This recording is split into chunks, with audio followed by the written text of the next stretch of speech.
Some folks sit on Facebook 8, 9, 10 hours a day. They don't have a life. Hey, get a life. Let me tell you something. There's a world outside that computer screen. I marvel, though, at how they're sitting on there and they're pecking away, and every time a little something pops up, and they start running that, and I want to know, what did so-and-so say to so-and-so? What happened over here and what happened here? Every day, they go back to the same ritual and checking into the lives of all these people. Get a life. Get a life. I lived decades before Facebook ever showed up. I lived for decades before the first computer screen ever showed up in somebody's house.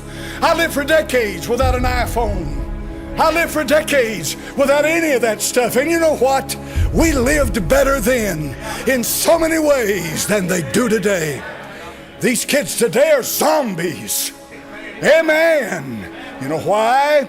Because if Satan can keep you completely engulfed with yourself, if your world is no bigger than a computer screen, then my friend, when you go to the church house and you walk in that church house, when they get up and sing the old songs like we sing in here, somebody gets up and he preaches, you hear a testimony, that's not going to do anything for you. You got to have yourself a big giant screen, because that's your life.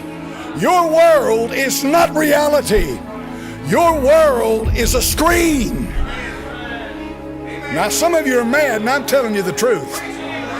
You don't know what a church house is.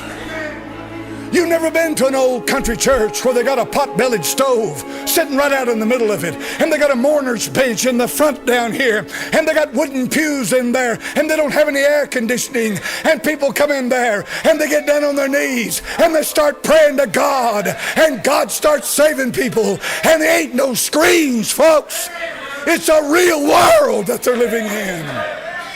Amen. Amen. If you want to do yourself a favor, turn off your computer and discover this world out here. There's rivers and creeks and lakes and mountains and places to go to and things to do that'll add something immensely to your life. For you can go out there and you could look at this great creation that God made, and look at the stars and the heavens at night, and watch the sun come up in the morning, and watch it go down in the evening, watch that moon as it rises, and you can say to yourself, my Lord God, you're a big God. If he's a big enough God to make all that, he's a big enough God to save me. Amen.